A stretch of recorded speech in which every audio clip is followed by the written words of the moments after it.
I wanted to create an intergenerational, interfaith, interdenominational moment, because we have grandparents who are out here who may remember Dr. King. They don't understand, or they may not have passed on what it felt like to their children. So here was a moment to stand in the shadows of the statue that was created for these moments, for a man who gave his life for us. So I knew around October, I started planning it. I reached out to our general manager again, Craig Knight, and said, I want to start talking about it. I did that on the breakdown. I did it on my show, Like It Is Radio. And I just hope for the best. I got a great amount of outpouring from little-known individuals, and I would just say it was a beautiful event. It was something that was allowing the community to come together after a really rough election for a seat that was adjacent to this area where a lot of African Americans reside. And the turnout was great. The station you're listening to right now is KCEP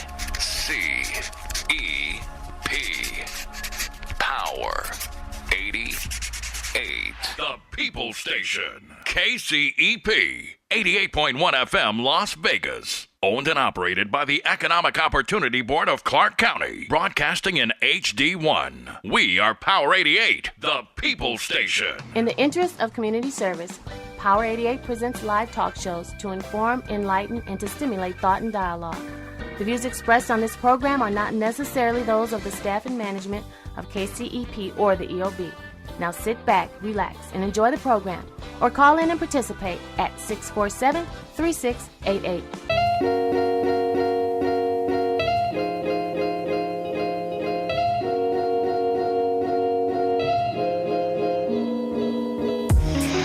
Well, I don't know what will happen now. We've got some difficult days ahead. But it really doesn't matter with me now, because I've been to the mountaintop. I don't mind. Like anybody, I would like to live a long life. Longevity has its place. But I'm not concerned about that now. I just want to do God's will. And He's allowed me to go up to the mountain.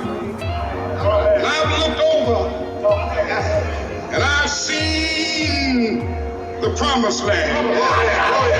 I may not get there with you, but I want you to know tonight that we as a people will get to the promised land.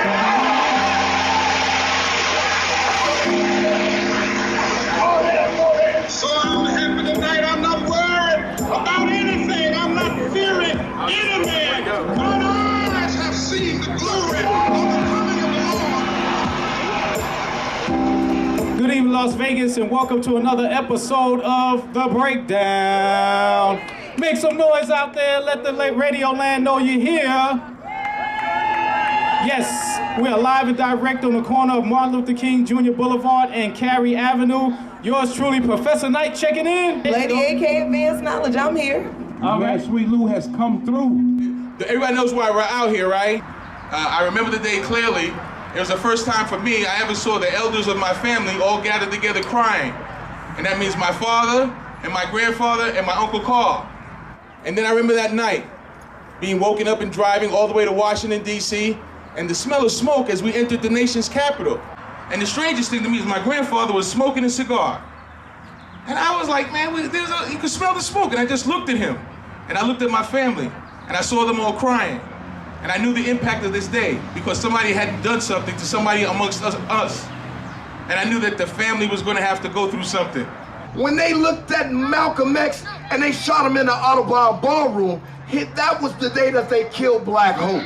And when they took Martin Luther King Jr. and shot him in Tennessee, that was the day that they killed the dream. And ever since then, we've been living a nightmare. So we know King is nonviolent, and sometimes we don't like that. We like people who are in front and out, just being brave. But I argue that he was radical, and that because it was cloaked in nonviolence, that he made strides that Malcolm X could not make, because his idea was by any means necessary. It frightened people. The Black Panther Party and the Black Power movement took steps even farther than that. They actually showed their weapons on the street. They had great ideas about nutrition and education, but they were hunted down in the streets by law enforcement, including the FBI. The reason why we are here is to commemorate his death. We are not celebrating life. It's the truth. We are here because they killed you. And if you were here right now, Martin, I would tell you a few things that would be a bit disturbing to you because you fought for humanity. But you should see what integration did to the souls of your people. For me, I knew Dr. King meant something to me at 8 years old. And I was blessed to walk by his dormitory at Morehouse and walk by his room in Graves Hall. So I knew that this opportunity of celebrating 50 years of the loss of a king, while they may have extinguished his life, you're evidence that he didn't extinguish his light. So I want to thank you all for coming out. I want to thank Power 88 and the commissioners and all the folks who made this happen. And so I ask today, as we commemorate 50 years of Dr. Martin Luther King Jr., if not you, then who? If not now, then when? And if not today, why not? It's so easy to stand on the sidelines and bump your gums and talk about what you would do and what you should do and what somebody else should do. A lady came up to me and says, I don't know how you doing what you're doing. I say, I know, that's why you're not doing it. Wow. Right? If not now, then when? When are you going to stop talking about what somebody should be doing for you and you sign your name on the dotted line and step up to the plate? Let's see what you can do. And if not today, then why not? If in fact you're not signed up to make a difference, then we're not trying to hear all that. Or in the words of AK, we're not trying to hear all that. You feel me? And so I say to you today, thank you to the Breakdown family for bringing us all together to remember a man who fought for not only this nation, but for this world. But it's also a reminder to all of us, as Stretch said, there's a lot more work to be done. All power to the people. All power to the people. All right, I believe that we've been given power. We are here to remember someone who showed us what power looks like in the flesh. So when I say all power to the people, we need to let this whole community know we know who we are, we love ourselves, and we love each other. Right on? All power to the people. I'm scared of y'all. In the words of Chairman Fred Hampton, you can kill the revolutionary, but you can't kill the revolution. It is a complete honor, blessing, and privilege to stand before you all on today. To Franklyn G, KCP's, the Breakdown, the panel, all distinguished guests, the community, and all those under the sound of my voice. It is an honor and a blessing to be here on today. 50 years since the assassination of one of the most bravest, courageous, and honorable men who ever lived, the Reverend Dr. Martin King Jr. Amen. Amen. And today we are here to commemorate his life, but to also take in as well as put out. Well, Stretch, what do you mean take in? Take in what? Take in the real Dr. King. Come on now. Not the I Have a Dream watered down Dr. King that the same system that killed him gives to us, but the real, the radical, and the revolutionary Dr. Martin Luther King Jr. They may have locked us into a 6-minute speech, but do know he was the original activist. What good is it to remember a great human being if we're not going to apply what made that human being great? Amen. His principles. Let's not just share his pictures, let's share his message. Let's not just share his quotes, but let's share his life. Amen. Let's not just share his videos on YouTube of him speaking courageously, but let's stand up ourselves and speak with the same courage. Let's show up. The best way to remember Dr. King is to not just live King, but to love King. Yes. The same way faith without works is dead, remembering King without action is also dead. Amen. It's time we got to get to work, family. Amen. let's not just talk about the dream, but let's work that dream. And like my brother said, let's be the dream. Because that's what Dr. King did. Let me make something clear. He wasn't killed for dreaming. He was killed for waking up. He was killed for being woke. He wasn't loved until they killed him. Tell the truth. So it's time we take that dream and work it into reality. Amen. So realize, if you are woke, but you are not working, you are still asleep. Just right across the street here, for those of y'all who were here at one point, remember Carry Arms. This corner was listed on the National Registry as one of the most dangerous corners in America. And we thank community leaders like Councilwoman Pamela Goins-Brown. We thank Assemblyman Tyrone Thompson. We thank all the other officials who signed their names up on the dotted line to do the best that they could possibly do. So let's break it all the way down. I guess the question is, what are you going to do? Y'all have a good evening. Thank you. Commissioner Lawrence Weekly, District D. We are one of 26 cities, y'all. We need to come out here on the regular. We need to make sure that we represent what we're standing in front of, because he stood for us. We represent well. So I also want to say, take time to love your family. Here's a chance for the elders to tell what it was like that day. Sure. For the kids who do not know Dr. King. Really quickly, if you all are still out there, can I have all of the youth to come up to the front, please? I want them to hear what I have to say. If you have a child with you, within earshot of you, anywhere near you, send them up to this concrete walkway right here. Hurry up. Act like y'all getting picked for a kickball tournament. Come on. Do you know where Dr. King was killed? He was assassinated in Memphis, Tennessee at the Lorraine Motel. On that same day, the owner of that hotel's wife had a heart attack and died after she found out what happened to Dr. King. Dr. King had an assassination attempt made on his life before he was actually killed. As he was at a book signing, a lady walked up to him with a letter opener and stabbed him in his chest.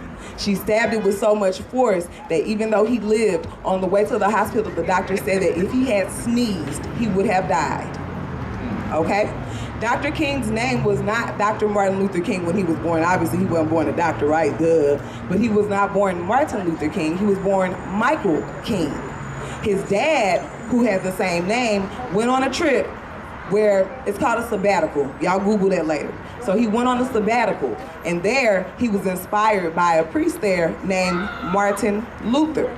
He was so inspired by that man that he changed his name to Martin Luther King, which made his son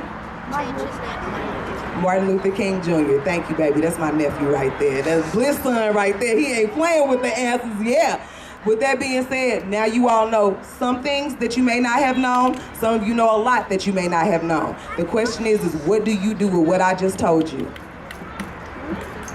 Very good. Very well said, AK. And for the listening audience, they did not know where Martin Luther King was assassinated, and AK so graciously gave a great quick history lesson. I know some of y'all didn't know some of that stuff, but these are some of the things that we have to continue to communicate about so we can understand each other more and understand where we come from and where we're supposed to be going. Absolutely. Ladies and gentlemen, again, you know, you guys are out here and we're out here live and we're having a good time, but please don't miss the messages.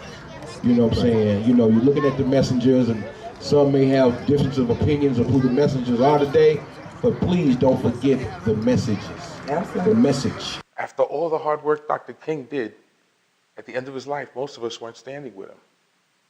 After all of the work that he sacrificed with his family, we didn't stand with him. At the time of his assassination, it's like people just say it's a death. At the time of his assassination, African Americans weren't feeling it. He was talking anti-war. He was speaking out against the injustice of war in another country with poverty existing here in America. He was speaking about the things that we now take, you know, we know those things were true. They were facts. So for that moment, I knew Dr. King back to the statue and recognizing him more than just that 6-minute speech they try to give us, I have a dream. They didn't give us the radical Dr. King towards the end of his life where he said, you know, I fear I may have moved my people into a burning house, when he was saying, you're black and you're beautiful. Somebody told a lie. You know, those speeches that we don't hear. That's why I wanted everybody to come together and gather. That's what we had the opportunity to do. To go against the war, which ultimately led to his demise. That was revolutionary. To work with poor people, These are all things we're fighting now. So I think it's important that we recognize the intergenerational connection we're making today. So your children will remember. And we can try to do better because Dr. King wanted us to do better. The time for us being scared is over and done with. Amen. We're not just gonna get out here and put candles out, remember him. Amen. We're gonna get to work. God bless because if we don't get to work, then guess what? This visual means nothing. And everything he did was in vain. Come on now. So we're not gonna come out here and say, long live Dr. King. You be Dr. King. God bless. Be what you want to see. Stop looking for a leader and lead yourself. That's what he did. You should see the self-destructive behavior that we have come to know since they have a plan of social engineer for us. 375,000 black men in jail. 740 black children aborted every year. Having one leader got us nowhere. Because when he got killed, who stepped up? Nobody. But guess what? If you step up, if everybody step up, if they take me out, guess what? They got to take all of us. And we ain't going nowhere. So guess what? We're going to stand up, we're going to beat Dr. King, we're going to change this community, we're going to stop waiting for somebody to help us, and we're going to help ourselves. All power to the people. All power to the people. And in that vein, I want us to support Power 88 because without this vehicle, we wouldn't know. I will die in my grave before I again will be enslaved, you see. We went to yell it from the mountaintops. And on that day, we could not be stopped. We had determination to change the nation because we knew change was going to come, taking a page from the book of Sam Cooke. It started as a dream to fight the downright demeaning way that we were being treated. We were 250,000+ strong. We were there to right a wrong. Singing, we shall overcome like Mahalia Jackson. We were there to demand some action, but we didn't want a fraction. We wanted the whole thing. Because see, on that day, we was there to be heard and we sure enough was seen. We were there to fight against racial inequality. We were there for every man, woman, and child still living in poverty. We were there to fight against job discrimination. No, we were not there to fight nor riot, but we were there to change a nation, and we was aware. We was aware that the best statements we can make was by being at our best, and that the best bullets we can shoot from our guns was the bullet of success. So we marched on Washington and said, put us to the test. Bring on the hoses and bring on that dogs, because on that day we stood united as one. And it brought tears to our eyes as we stood as a people united in pride, ignoring the great divide. It was our King who stood over us as our souls grew, so we should not be moved. It was our King who stood over us and said, I have a dream. Because on that day in 1963, it was about livelihood. It was about getting out the hood. So we said we will keep our eyes on the prize until the dogs stop biting us in the south and the rats stop biting us in the north. Until we can walk into the room and get a job based on our qualifications and not be prejudged based on the racist views of a corrupt nation that was built on the back of our people. We were there to let them know that they were walking on sacred ground of our blood, sweat, and tears. We were there to let them know that no longer will this country be built on our fears. We were there. And now we are here. And I will die in my grave before I again will be enslaved. Amen. It's been too hard living, but I'm afraid to die. 'Cause I don't know what's up there beyond the sky. It's been a long time coming, but I know a change gonna come. Oh. And we have a great program going on because we need to figure out where are we now since we lost our king. What are we doing since we lost our king? Amen. And where are the other kings that are going to take his place? The other kings got to rise up. Where the princes? The prince that's supposed to come up 50 behind years, the king. they kings now. They grand kings. 50 That's right. years. I was 3 years old. I still haven't seen another king. Wow, that makes me... I've seen people close, but not like king. Not like our king. And so let's not get mistaken by King James either. No, that's a whole nother thing. Different king. That's a whole nother thing. If you're just checking in, tuning in, This is the Breakdown Special Edition live on the corner of Martin Luther King Jr. Boulevard and Cary. We're in front of the statue. This is our first time live in front of the statue? This is our first time live in front of the statue. But not our last though, right? Not our last time. No, absolutely not. The Breakdown is on tour right now. Right. That's true. You know, we was at Victory Missionary Baptist Church for the Ward 5 Candidate Forum. Yes. I want to thank everyone for coming out for that. Congratulations to Mr. Cedric Creer. He is here. Who is the new councilman for Ward 5. Is he here? Yes, Cedric Creer. Cedric Creer. You got to get his... I want to say in the house in the building, but we outside. He's outside of the building. He's How you doing, Councilman-elect? Y'all show some love for him. Show some love. Ward 5 Councilman-elect Cedric Creer. Live. Once again, we are having a fundraiser. We have this beautiful Dr. Martin Luther King painting over here on this easel if you want to look at it. The raffle tickets are $5 donations, and we'll be giving it away at the end of this program. Please support your favorite radio station, the People Station, where we are one. Shout out to Big Countries in the house. Oh, yeah. Yes, sir. Thank you for the water, man. He's always looking out, man. Nurturing brother. And Craig, I just want to give a shout out to all of the Greek organizations that are with us. I don't know who's all here. The Divine Nine that's out there. Thank you guys for being here. Can we give a shout out to one in particular? Sure. Where my Kappa League shorties at? Kappa League, where y'all at? Kappa League is where in the... y'all at? Kappa League, hey now. Those are distinguished young men. Go ahead, look at them. Looking sharp with their ties. Of course. As we keep the program going, we want to definitely know that this is an event brought to you by Power 88. You can look around and see all your family members out here. It's very important that you recognize the station that brings it to you. Brian Harris in the house, the Black Book. Yes. Be sure to see him. If you have a business, you should be in the Black Book. All right? He also has a show on KCEP Power 88 every Monday at 10:30 a.m. Right? That's right. It's SOS. SOS. That's right. When you have a chance, somebody from Mastering Mindset, we need a representative to come over here because people need to know about you guys. Ladies and gentlemen, LJ, Mastering Mindsets. All right, what's going on, Peace Family? I'm LJ, and this is the board of Mastering Mindsets Las Vegas. We're a youth empowerment organization, and our mission is to create positive pipelines for our youth. I'm sure everybody in this crowd right now knows at least one nurse, one doctor, one educator.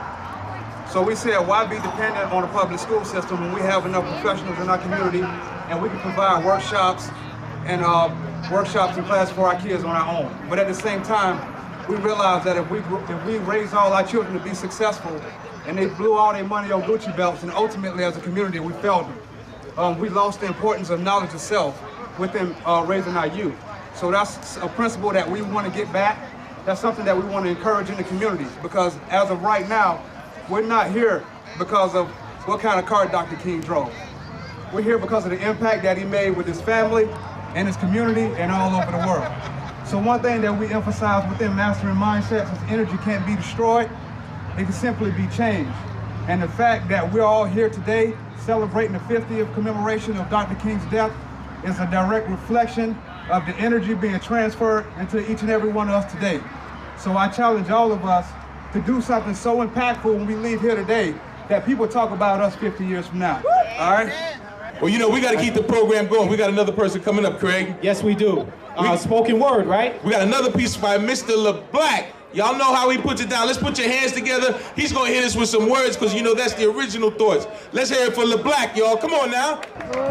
LeBlack's touching us. LeBlack Williams, y'all. In these great United States of America, black lives don't matter. Black lives get shattered. Like dreams are being treated right. Like dreams are being treated like human beings with God-given rights.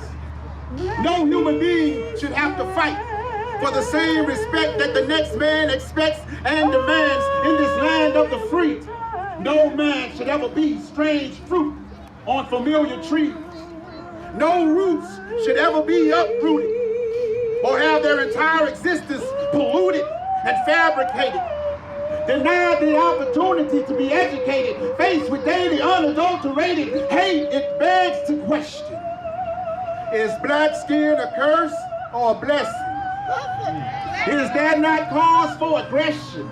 After over 40 decades of over-aggressive immoral oppression, with no resting or easing, with no rhyme or reason, nothing but evil, violent misers and tyrants, inflicting violence on millions of people, terrified into silence.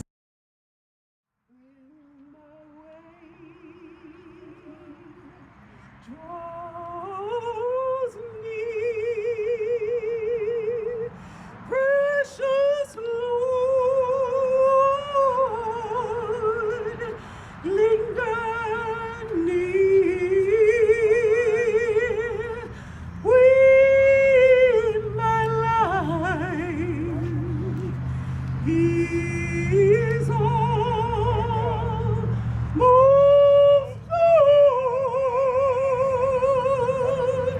Hear my cry.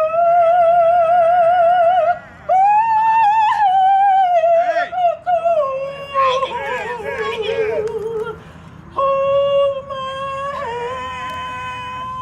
hand, lest I fall. Take my hand, precious Lord, and lead me on. Precious Lord, take my hand, lead me on, let me stand. I am so weak, I am so tired, I am so. I just want to do God's will. And He's allowed me to go up to the mountain. And I've looked over and I've seen the promised land. I may not get there with you, but I want you to know tonight that we as a people will get to the promised land.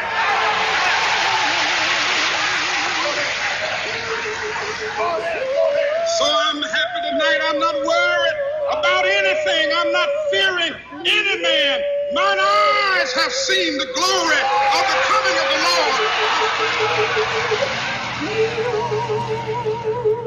Yes, Lord. All right. Thank you. Amen.